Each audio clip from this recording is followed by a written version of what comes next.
Au commencement était la parole, et la parole était avec Dieu, et la parole était Dieu. Elle était au commencement avec Dieu. Toutes choses ont été faites par elle, et rien de ce qui a été fait n'a été fait sans elle. En elle était la vie, et la vie était la lumière des hommes. La lumière luit dans les ténèbres, et les ténèbres ne l'ont point reçue. Il y eut un homme envoyé de Dieu, son nom était Jean. Il vint pour servir de témoin, pour rendre témoignage à la lumière, afin que tous crussent par lui. Il n'était pas la lumière, mais il parut pour rendre témoignage à la lumière. Cette lumière était la véritable lumière, qui, en venant dans le monde, éclaire tout homme. Elle était dans le monde, et le monde a été fait par elle, et le monde ne l'a point connue. Elle est venue chez les siens, et les siens ne l'ont point reçue. Mais à tous ceux qui l'ont reçue, à ceux qui croient en son nom, elle a donné le pouvoir de devenir enfants de Dieu, lesquels sont nés, non du sang, ni de la volonté de la chair, ni de la volonté de l'homme, mais de Dieu. Et la parole a été faite chair, et elle a habité parmi nous, pleine de grâce et de vérité, et nous avons contemplé sa gloire, une gloire comme la gloire du Fils unique venu du Père. Jean lui a rendu témoignage et s'est écrié, « C'est celui dont j'ai dit, celui qui vient après moi m'a précédé, car il était avant moi. Et nous avons tous reçu de sa plénitude, et grâce pour grâce. Car la loi a été donnée par Moïse, la grâce et la vérité sont venues par Jésus-Christ. Personne n'a jamais vu Dieu, le Fils unique qui est dans le sein du Père, et celui qui l'a fait connaître. » Voici le témoignage de Jean. Lorsque les Juifs envoyèrent de Jérusalem des sacrificateurs et des Lévites pour lui demander « Toi, qui es-tu » il déclara, et ne le nia point. Il déclara qu'il n'était pas le Christ. Et ils lui demandèrent « Quoi donc? Es-tu Élie » Et il dit « Je ne le suis point. » « Es-tu le prophète » Et il répondit « Non. » Ils lui dirent alors « Qui es-tu » afin que nous donnions une réponse à ceux qui nous ont envoyés. « Que dis-tu de toi-même » Moi, dit-il, je suis la voix de celui qui crie dans le désert. Aplanissez le chemin du Seigneur, comme a dit Ésaïe, le prophète. Ceux qui avaient été envoyés étaient des pharisiens. Ils lui firent encore cette question. Pourquoi donc baptises-tu si tu n'es pas le Christ, ni Élie, ni le prophète? Jean leur répondit, Moi, je baptise d'eau, mais au milieu de vous, il y a quelqu'un que vous ne connaissez pas, qui vient après moi. Je ne suis pas digne de délier la courroie de ses souliers. Ces choses se passèrent à Béthanie, au-delà du Jourdain, où Jean baptisait. Le lendemain, il vit Jésus venant à lui, et il dit, « Voici l'agneau de Dieu, celui qui ôte le péché du monde. C'est celui dont j'ai dit, « Après moi vient un homme qui m'a précédé, car il était avant moi. » Je ne le connaissais pas, mais c'est afin qu'il fût manifesté à Israël que je suis venu baptiser d'eau. Jean rendit ce témoignage. J'ai vu l'Esprit descendre du ciel, comme une colombe, et s'arrêter sur lui. Je ne le connaissais pas, mais celui qui m'a envoyé baptiser d'eau, celui-là m'a dit, « Celui sur qui tu verras l'Esprit descendre et s'arrêter, c'est celui qui baptise du Saint-Esprit. » Et j'ai vu, et j'ai rendu témoignage qu'il est le Fils de Dieu. Le lendemain, Jean était encore là, avec 2 de ses disciples, et ayant regardé Jésus qui passait, il dit, « Voilà l'agneau de Dieu. » Les 2 disciples l'entendirent prononcer ces paroles, et ils suivirent Jésus. Jésus se retourna, et voyant qu'ils le suivaient, il leur dit, « Que cherchez-vous » Ils lui répondirent, « Rabbi, ce qui signifie maître, où demeures-tu » Venez, leur dit-il, et voyez. Ils allèrent, et ils virent où il demeurait, et ils restèrent auprès de lui ce jour-là. C'était environ la 10e heure. André, frère de Simon-Pierre, était l'un des 2 qui avaient entendu les paroles de Jean et qui avaient suivi Jésus. Ce fut lui qui rencontra le premier son frère Simon, et il lui dit, « Nous avons trouvé le Messie, ce qui signifie Christ. » Et il le conduisit vers Jésus. Jésus, l'ayant regardé, dit, « Tu es Simon, fils de Jonas, tu seras appelé Céphas, ce qui signifie Pierre. » Le lendemain, Jésus voulut se rendre en Galilée, et il rencontra Philippe. Il lui dit, « Suis-moi. » Philippe était de Bethsaïda, de la ville d'André et de Pierre. Philippe rencontra Nathanaël et lui dit, « Nous avons trouvé celui de qui Moïse a écrit dans la loi et dont les prophètes ont parlé, Jésus de Nazareth, fils de Joseph. » Nathanaël lui dit, peut-il venir de Nazareth quelque chose de bon? Philippe lui répondit, viens et vois. Jésus, voyant venir à lui Nathanaël, dit de lui, voici vraiment un Israélite, dans lequel il n'y a point de fraude. D'où me connais-tu? Lui dit Nathanaël. Jésus lui répondit, avant que Philippe t'appelât, quand tu étais sous le figuier, je t'ai vu. Nathanaël répondit et lui dit, Rabbi, tu es le Fils de Dieu, tu es le roi d'Israël.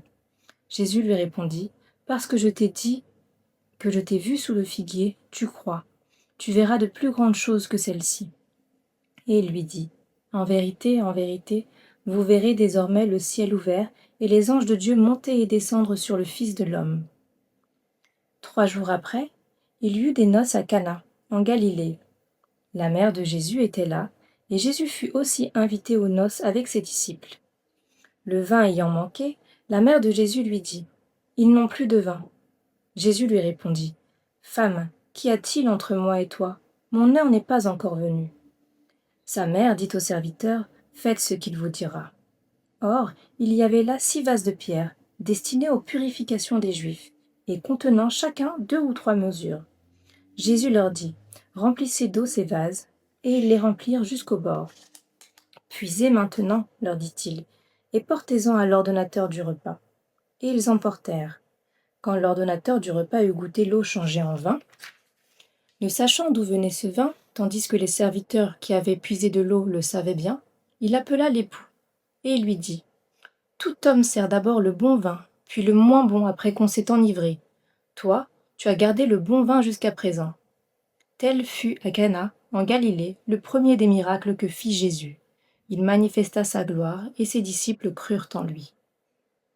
Après cela, il descendit à Capernaum avec sa mère, ses frères et ses disciples, et ils n'y demeurèrent que peu de jours. La Pâque des Juifs était proche, et Jésus monta à Jérusalem. Il trouva dans le temple les vendeurs de bœufs, de brebis et de pigeons, et les changeurs assis. Ayant fait un fouet avec des cordes, il les chassa tous du temple, ainsi que les brebis et les bœufs. Il dispersa la monnaie des changeurs et renversa les tables. Et il dit aux vendeurs de pigeons, ôtez cela d'ici, ne faites pas de la maison de mon père une maison de trafic. Ses disciples se souvinrent qu'il est écrit, le zèle de ta maison me dévore. Les Juifs, prenant la parole, lui dirent, quel miracle nous montres-tu pour agir de la sorte? Jésus leur répondit, détruisez ce temple, et en 3 jours je le relèverai. Les Juifs dirent, il a fallu 46 ans pour bâtir ce temple, et toi, en 3 jours tu le relèveras. Mais il parlait du temple de son corps. C'est pourquoi, lorsqu'il fut ressuscité des morts, ses disciples se souvinrent qu'il avait dit cela, et ils crurent à l'écriture et à la parole que Jésus avait dite. Pendant que Jésus était à Jérusalem, à la fête de Pâques, plusieurs crurent en son nom, voyant des miracles qu'il faisait. Mais Jésus ne se fiait point à eux, parce qu'il les connaissait tous, et parce qu'il n'avait pas besoin qu'on lui rendît témoignage d'aucun homme, car il savait lui-même ce qui était dans l'homme. Mais il y eut un homme d'entre les pharisiens, nommé Nicodème, un chef des Juifs, qui vint, lui, auprès de Jésus, de nuit, et lui dit, Rabbi, nous savons que tu es un docteur venu de Dieu, car personne ne peut faire ces miracles que tu fais si Dieu n'est avec lui. Jésus lui répondit, en vérité, je te le dis, si un homme ne naît de nouveau, il ne peut voir le royaume de Dieu. Nicodème lui dit, comment un homme peut-il naître quand il est vieux? Peut-il rentrer dans le sein de sa mère et naître? Jésus lui répondit, en vérité, je te le dis, si un homme ne naît d'eau et d'esprit, il ne peut entrer dans le royaume de Dieu. Ce qui est né de la chair est chair, et ce qui est né de l'esprit est esprit. Ne t'étonne pas que je t'ai dit, il faut que vous naissiez de nouveau. Le vent souffle où il veut, et tu en entends le bruit, mais tu ne sais d'où il vient, ni où il va.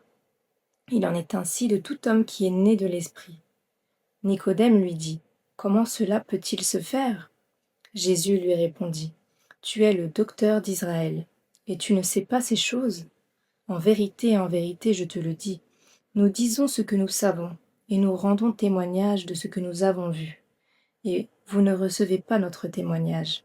Si vous ne croyez pas quand je vous ai parlé des choses terrestres, Comment croirez-vous quand je vous parlerai des choses célestes?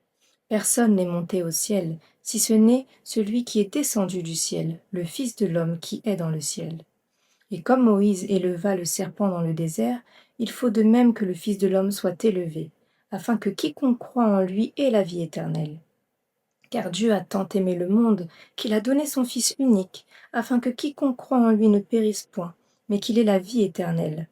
Dieu, en effet, n'a pas envoyé son Fils dans le monde pour qu'il juge le monde, mais pour que le monde soit sauvé par lui. Celui qui croit en lui n'est point jugé, mais celui qui ne croit pas est déjà jugé, parce qu'il n'a pas cru au nom du Fils unique de Dieu.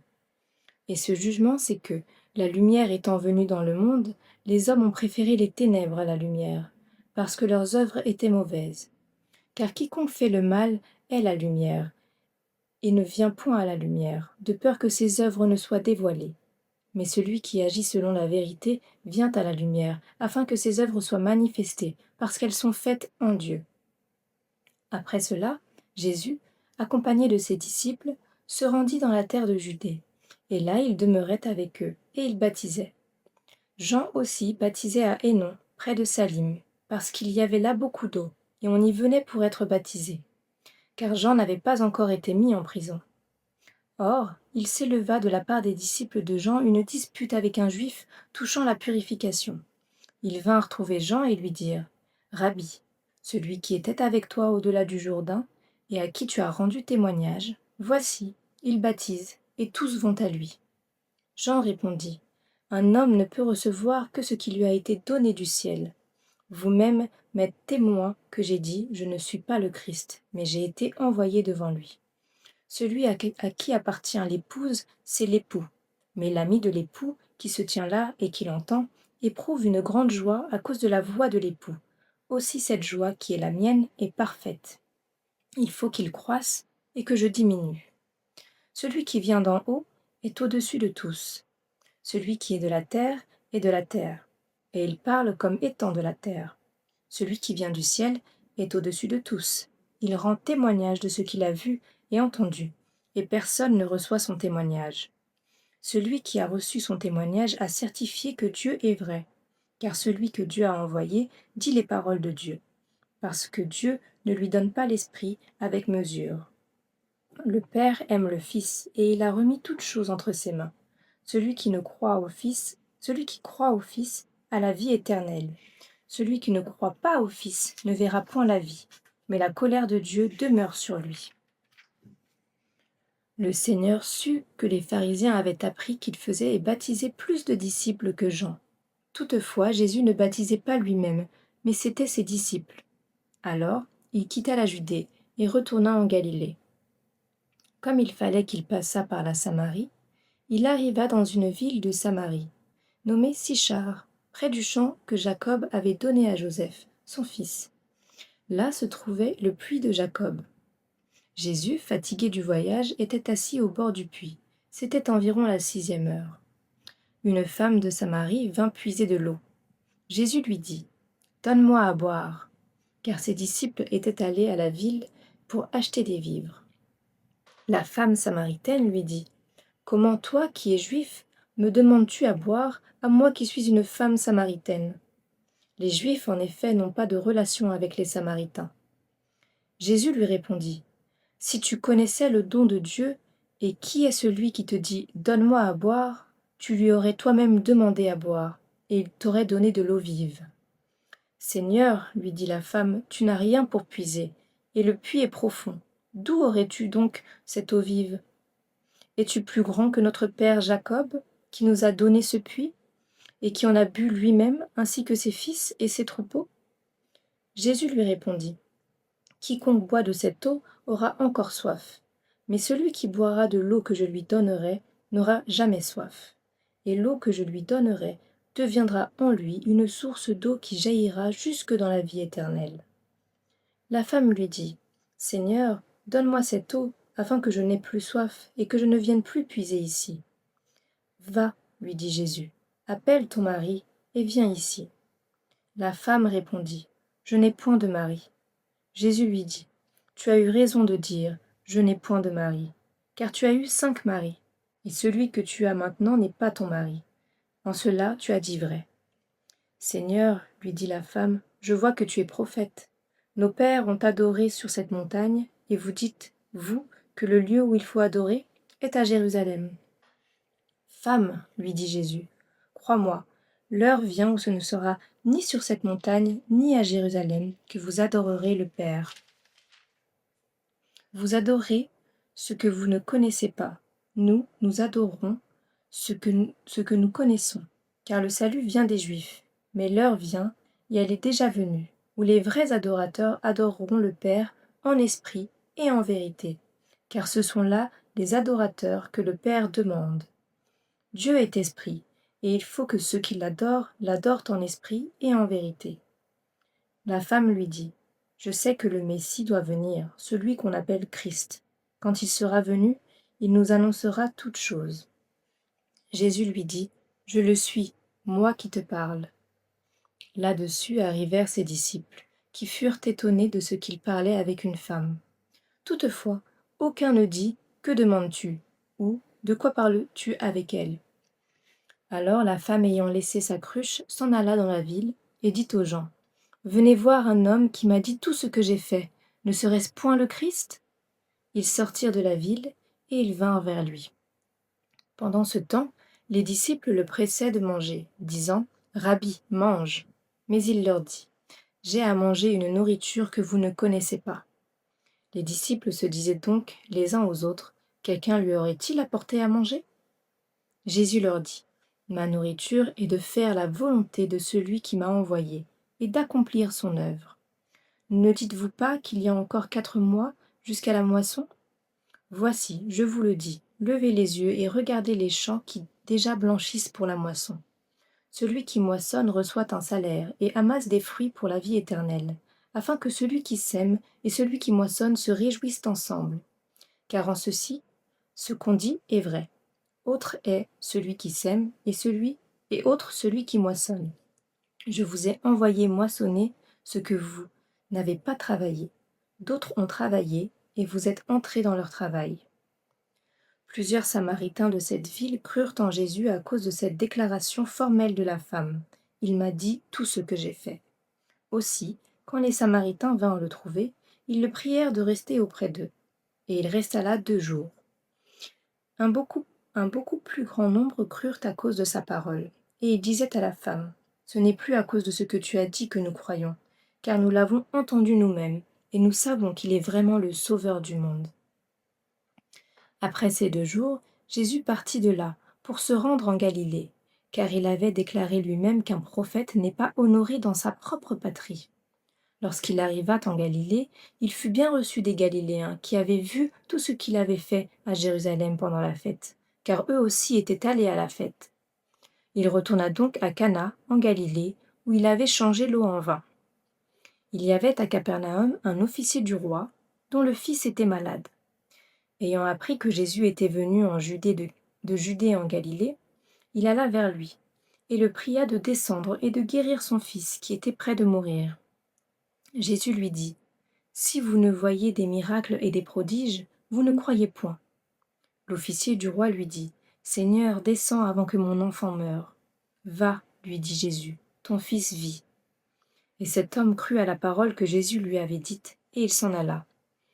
Comme déjà il descendait, ses serviteurs, venant à sa rencontre, lui apportèrent cette nouvelle. « Ton enfant vit. » Et il leur demanda à quelle heure il s'était trouvé mieux. Et ils lui dirent, hier, à la 7e heure, la fièvre l'a quitté. Le père reconnut que c'était à cette heure-là que Jésus lui avait dit, « Ton fils vit. » Et il crut, lui et toute sa maison. Jésus fit encore ce second miracle lorsqu'il fut venu de Judée en Galilée. Après cela, il y eut une fête des Juifs, et Jésus monta à Jérusalem. Or, à Jérusalem, près de la porte des brebis, il y a une piscine, qui s'appelle en hébreu Bethesda, et qui a 5 portiques. Sous ces portiques étaient couchés en grand nombre des malades, des aveugles, des boiteux, des paralytiques, qui attendaient le mouvement de l'eau. Car un ange descendait de temps en temps dans la piscine et agitait l'eau. Et celui qui y descendait le premier après que l'eau avait été agitée était guéri, quelle que fût sa maladie. Là se trouvait un homme malade depuis 38 ans. Jésus l'ayant vu couché, et sachant qu'il était déjà malade depuis longtemps, lui dit: Veux-tu être guéri? Le malade lui dit: Seigneur, je n'ai personne pour me jeter dans la piscine quand l'eau est agitée, et pendant que j'y vais, un autre descend avant moi. Lève-toi, lui dit Jésus, prends ton lit et marche. Aussitôt, cet homme fut guéri. Il prit son lit et marcha. C'était un jour de Shabbat. Les Juifs dirent donc à celui qui avait été guéri: C'est le Shabbat, il ne t'est pas permis d'emporter ton lit. Il leur répondit: Celui qui m'a guéri m'a dit: Prends ton lit et marche. Ils lui demandèrent: Qui est l'homme qui t'a dit: Prends ton lit et marche? Mais celui qui avait été guéri ne savait pas qui c'était, car Jésus avait disparu de la foule qui était en ce lieu. Depuis, Jésus le trouva dans le temple et lui dit: Voici, tu as été guéri, ne pêche plus, de peur qu'il ne t'arrive quelque chose de pire. Cet homme s'en alla et annonça aux Juifs que c'était Jésus qui l'avait guéri. C'est pourquoi les Juifs poursuivaient Jésus, parce qu'il faisait ces choses le jour du Shabbat. Mais Jésus leur répondit: Mon Père agit jusqu'à présent, moi aussi j'agis. À cause de cela, les Juifs cherchaient encore plus à le faire mourir, non seulement parce qu'il violait le Shabbat, mais parce qu'il appelait Dieu son propre Père, se faisant lui-même égal à Dieu.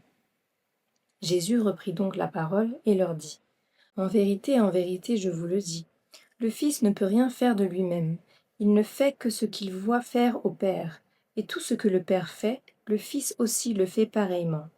Car le Père aime le Fils, et lui montre tout ce qu'il fait, et il lui montrera des œuvres plus grandes que celles-ci, afin que vous soyez dans l'étonnement. Car comme le Père ressuscite les morts et donne la vie, ainsi le Fils donne la vie à qui il veut. Le Père ne juge personne, mais il a remis tout jugement au Fils, afin que tous honorent le Fils comme ils honorent le Père. Celui qui n'honore pas le Fils n'honore pas le Père qui l'a envoyé. En vérité, je vous le dis, celui qui écoute ma parole et qui croit à celui qui m'a envoyé a la vie éternelle, et ne vient point en jugement, mais il est passé de la mort à la vie. En vérité, je vous le dis, l'heure vient, et elle est déjà venue, où les morts entendront la voix du Fils de Dieu, et ceux qui l'auront entendu vivront. Car comme le Père a la vie en lui-même, ainsi il a donné au Fils d'avoir la vie en lui-même, et il lui a donné le pouvoir de juger, parce qu'il est le Fils de l'homme. Ne vous étonnez pas de cela, car l'heure vient où tous ceux qui sont dans les sépulcres entendront sa voix, et en sortiront. Ceux qui auront fait le bien ressusciteront pour la vie, mais ceux qui auront fait le mal ressusciteront pour le jugement. Je ne puis rien faire de moi-même, selon que j'entends, je juge. Et mon jugement est juste, parce que je ne cherche pas ma volonté, mais la volonté de celui qui m'a envoyé. Si c'est moi qui rends témoignage de moi-même, mon témoignage n'est pas vrai. Il y en a un autre qui rend témoignage de moi, et je sais que le témoignage qu'il rend de moi est vrai. Vous avez envoyé des messages vers Jean, et il a rendu témoignage à la vérité. Pour moi, ce n'est pas d'un homme que je reçois le témoignage, mais je dis ceci afin que vous soyez sauvés. Jean était la lampe qui brûle et qui luit, et vous avez voulu vous réjouir une heure à sa lumière. Moi, j'ai un témoignage plus grand que celui de Jean, car les œuvres que le Père m'a donné d'accomplir, ces œuvres mêmes que je fais, témoignent de moi, que c'est le Père qui m'a envoyé. Et le Père qui m'a envoyé a rendu lui-même témoignage de moi. Vous n'avez jamais entendu sa voix, vous n'avez point vu sa face, et sa parole ne demeure point en vous, parce que vous ne croyez pas à celui qui l'a envoyé. Vous sondez les Écritures parce que vous pensez avoir en elles la vie éternelle. Ce sont elles qui rendent témoignage de moi, et vous ne voulez pas venir à moi pour avoir la vie. Je ne tire pas ma gloire des hommes, mais je sais que vous n'avez point en vous l'amour de Dieu. Je suis venu au nom de mon Père, et vous ne me recevez pas.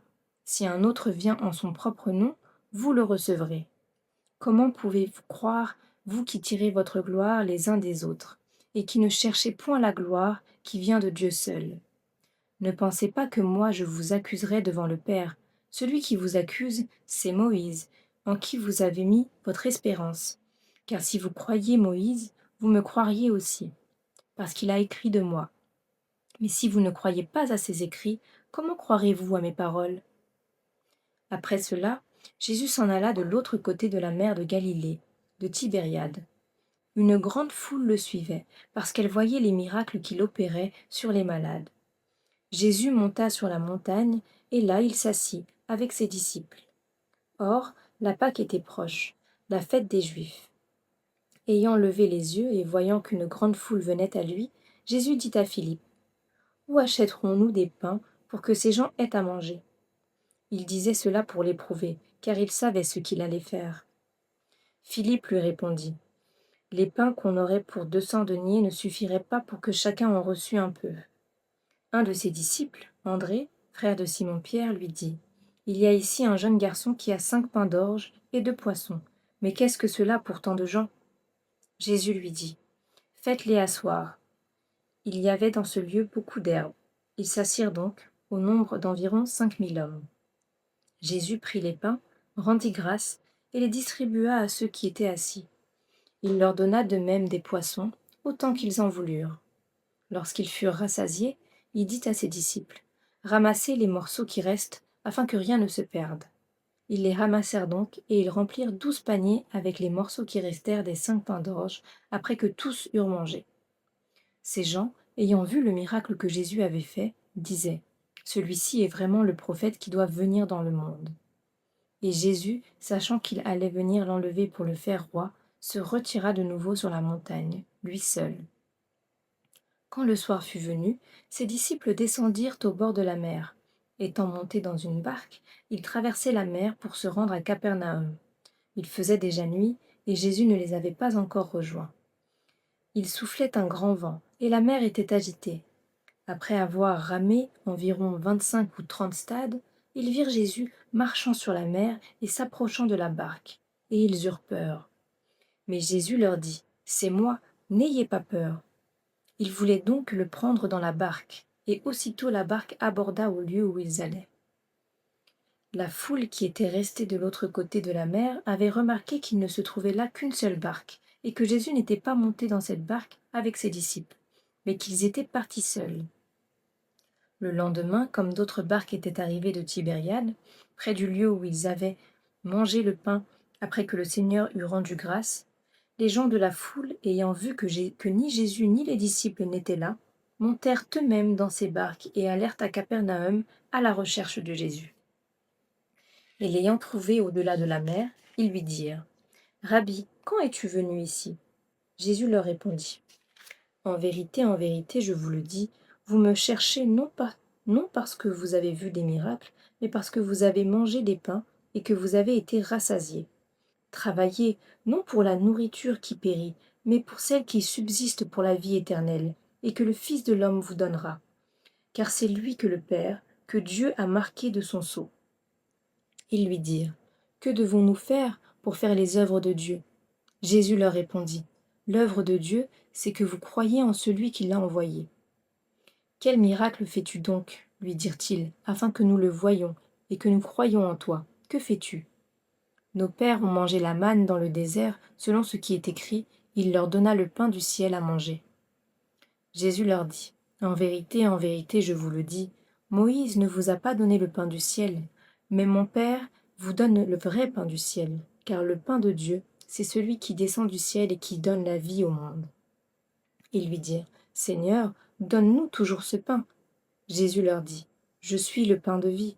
Celui qui vient à moi n'aura jamais faim, et celui qui croit en moi n'aura jamais soif. Mais je vous l'ai dit, vous m'avez vu, et vous ne croyez point. Tout ce que le Père me donne viendra à moi, et je ne mettrai pas dehors celui qui vient à moi. Car je suis descendu du ciel pour faire non ma volonté, mais la volonté de celui qui m'a envoyé. Or, la volonté de celui qui m'a envoyé, c'est que je ne perde rien de tout ce qu'il m'a donné, mais que je le ressuscite au dernier jour. La volonté de mon Père, c'est que quiconque voit le Fils et croit en lui ait la vie éternelle, et je le ressusciterai au dernier jour. Les Juifs murmuraient à son sujet, parce qu'il avait dit, « Je suis le pain qui est descendu du ciel. » Et ils disaient, « N'est-ce pas là Jésus, le fils de Joseph, celui dont nous connaissons le Père et la Mère? Comment donc dit-il, je suis descendu du ciel ?»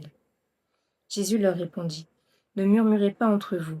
Nul ne peut venir à moi si le Père qui m'a envoyé ne l'attire, et je le ressusciterai au dernier jour.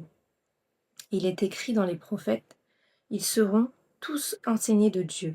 Ainsi, quiconque a entendu le Père et a reçu son enseignement vient à moi. Ce n'est pas que personne ait vu le Père, sinon celui qui vient de Dieu. Celui-là a vu le Père. En vérité, je vous le dis, celui qui croit en moi a la vie éternelle. Je suis le pain de vie.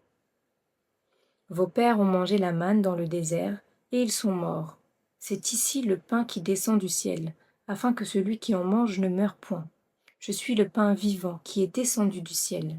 Si quelqu'un mange de ce pain, il vivra éternellement. Et le pain que je donnerai, c'est ma chair, que je donnerai pour la vie du monde. Là-dessus, les Juifs disputaient entre eux, disant : Comment peut-il nous donner sa chair à manger ? Jésus leur dit : en vérité, je vous le dis, si vous ne mangez la chair du Fils de l'homme, et si vous ne buvez son sang, vous n'avez point la vie en vous-même.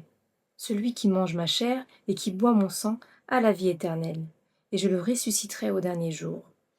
Car ma chair est vraiment une nourriture, et mon sang est vraiment un breuvage. Celui qui mange ma chair et qui boit mon sang demeure en moi, et je demeure en lui. Comme le Père qui est vivant m'a envoyé, et que je vis par le Père, ainsi celui qui me mange vivra par moi. C'est ici le pain qui est descendu du ciel. Il n'en est pas comme de vos pères qui ont mangé de la manne et qui sont morts. Celui qui mange ce pain vivra éternellement. Jésus dit ces choses dans la synagogue, enseignant à Capernaum. Plusieurs de ses disciples, après l'avoir entendu, dirent : Cette parole est dure, qui peut l'écouter ? Jésus, sachant en lui-même que ses disciples murmuraient à ce sujet, leur dit : Cela vous scandalise-t-il ? Et si vous voyez le Fils de l'homme monter où il était auparavant ?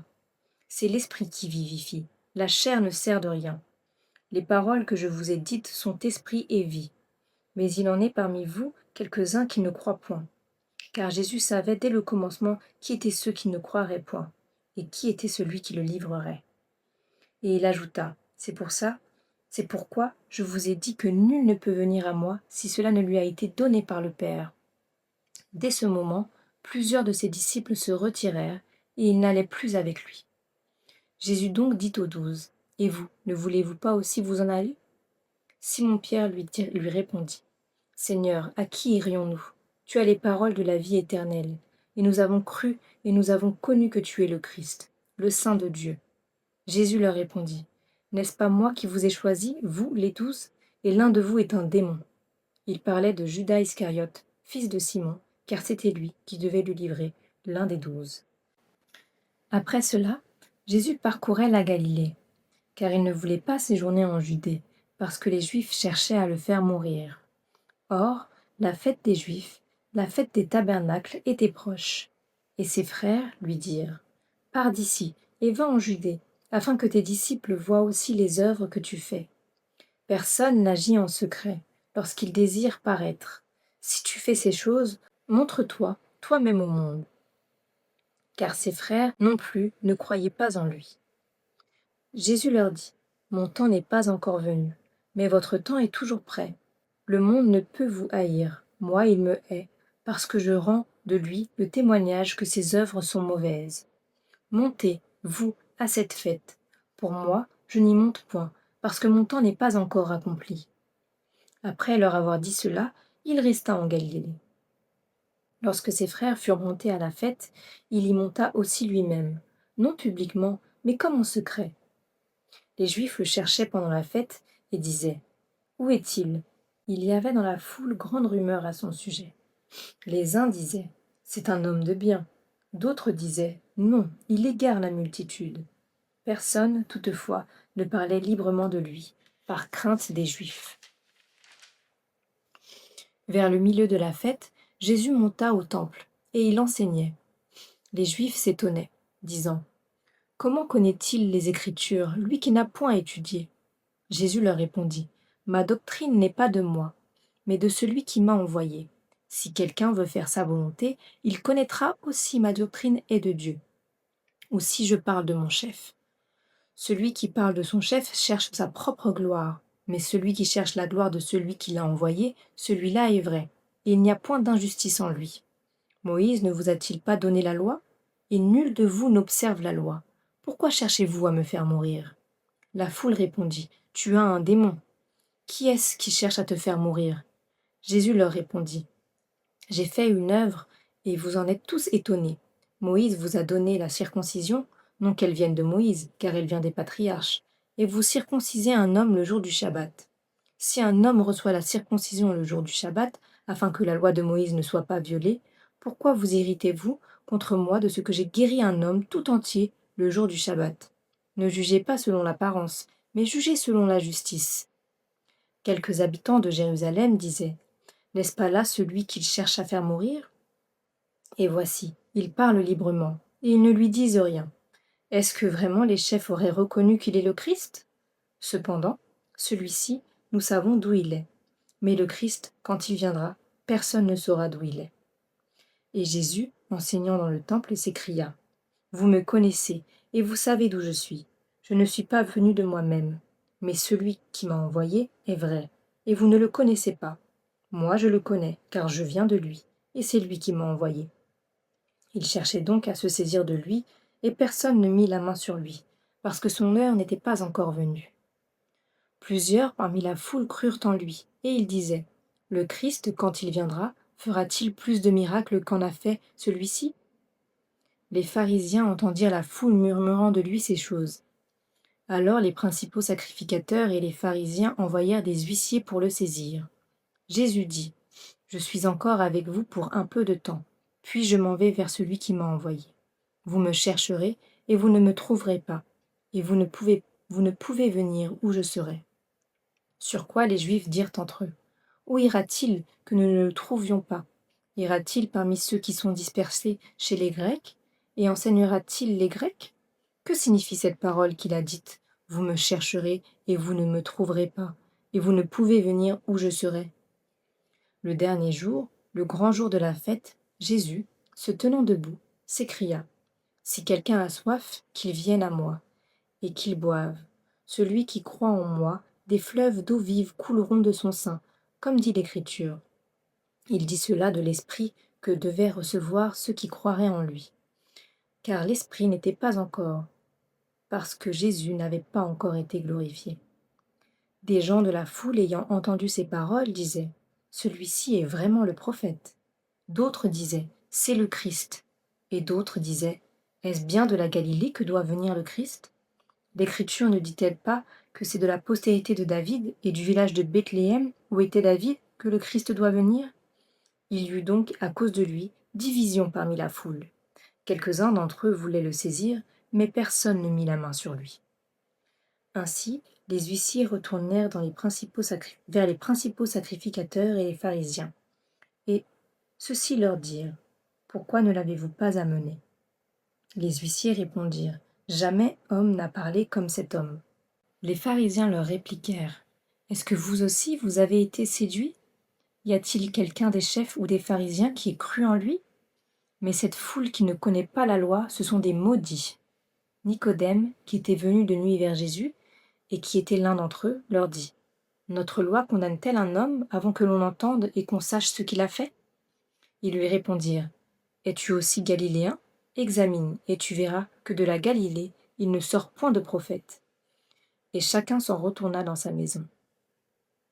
Jésus se rendit à la montagne des Oliviers, mais dès le matin, il alla de nouveau dans le temple, et tout le peuple vint à lui. S'étant assis, il les enseignait.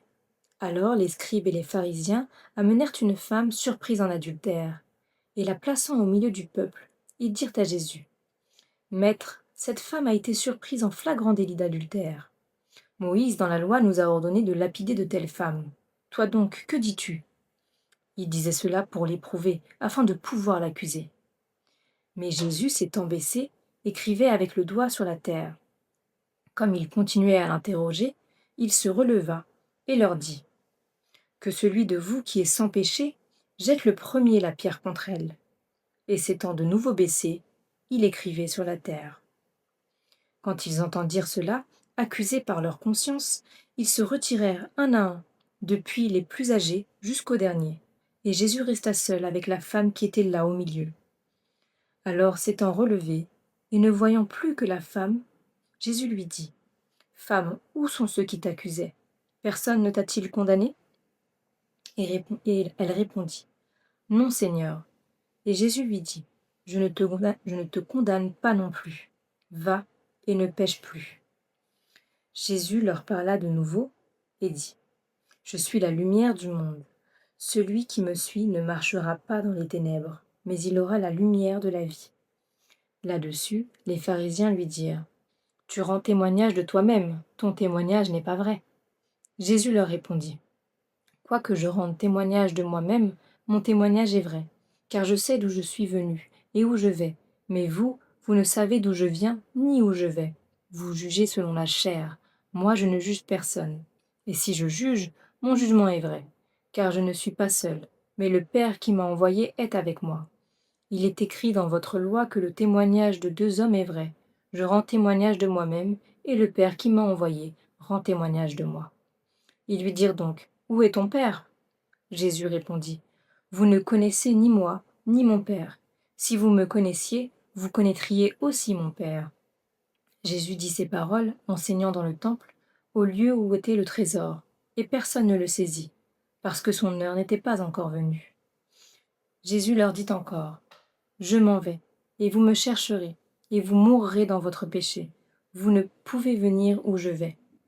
Sur quoi les Juifs dirent, se tuera-t-il lui-même, puisqu'il dit vous ne pouvez venir où je vais? Et il leur dit, vous êtes d'en bas, moi je suis d'en haut. Vous êtes de ce monde, moi je ne suis pas de ce monde. C'est pourquoi je vous ai dit que vous mourrez dans vos péchés, car si vous ne croyez pas ce que je suis, vous mourrez dans vos péchés. Qui es-tu? Lui dirent-ils. Jésus leur répondit, ce que je vous dis dès le commencement. J'ai beaucoup de choses à dire de vous et à juger en vous, mais celui qui m'a envoyé est vrai, et ce que j'ai entendu de lui, je le dis au monde. Ils ne comprirent point qu'il leur parlait du Père.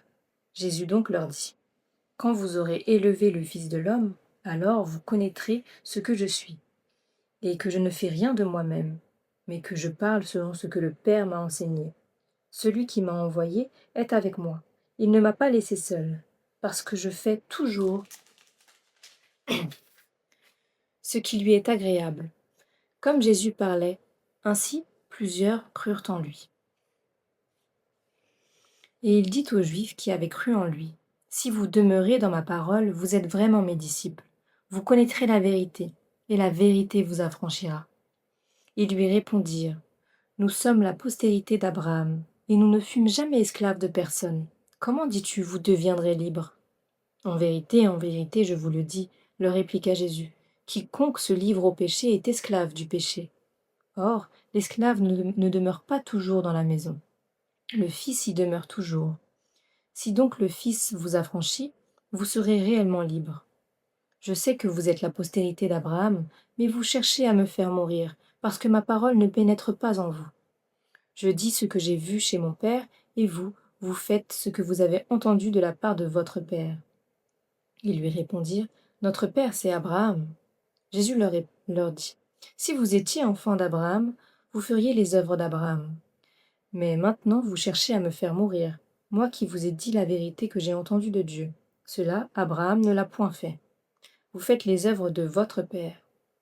Ils lui dirent, nous ne sommes pas des enfants illégitimes, nous avons un seul Père, Dieu. Jésus leur dit, si Dieu était votre Père, vous m'aimeriez, car c'est de Dieu que je suis sorti et que je viens. Je ne suis pas venu de moi-même, mais c'est lui qui m'a envoyé. Pourquoi ne comprenez-vous pas mon langage? Parce que vous ne pouvez écouter ma parole. Vous avez pour père le diable, et vous voulez accomplir les désirs de votre père. Il a été meurtrier dès le commencement, et il ne se tient pas dans la vérité, parce qu'il n'y a pas de vérité en lui. Lorsqu'il profère le mensonge, il parle de son propre fond, car il est menteur et le père du mensonge. Et moi, parce que je dis la vérité, vous ne me croyez pas. Qui de vous me convaincra de péché? Si je dis la vérité, pourquoi ne me croyez-vous pas? Celui qui est de Dieu écoute les paroles de Dieu. Vous n'écoutez pas, parce que vous n'êtes pas de Dieu. Les Juifs lui répondirent, n'avons-nous pas raison de dire que tu es un Samaritain et que tu as un démon? Jésus répliqua, je n'ai point de démon, mais j'honore mon Père, et vous m'outragez. Je ne cherche point ma gloire, il en est un qui la cherche et qui juge. En vérité, je vous le dis, si quelqu'un garde ma parole, il ne verra jamais la mort. Maintenant, lui dirent les Juifs, nous connaissons que tu as un démon. Abraham est mort, les prophètes aussi, et tu dis, si quelqu'un garde ma parole, il ne verra jamais la mort. Es-tu plus grand que notre père Abraham qui est mort? Les prophètes aussi sont morts. Qui prétends-tu être? Jésus leur répondit, si je me glorifie moi-même, ma gloire n'est rien. C'est mon Père qui me glorifie, lui que vous dites être votre Dieu, et que vous ne connaissez pas. Pour moi, je le connais, et si je disais que je ne le connais pas, je serais semblable à vous, un menteur. Mais je le connais, et je garde sa parole. Abraham, votre père, a tressailli de joie de ce qu'il verrait mon jour, et il l'a vu, et il s'est réjoui. Les Juifs lui dirent, tu n'as pas encore 50 ans, et tu as vu Abraham? Jésus leur dit, en vérité, je vous le dis, avant qu'Abraham fût, je suis. Là-dessus, ils prirent des pierres pour les jeter contre lui. Mais Jésus se cacha, et il sortit du temple.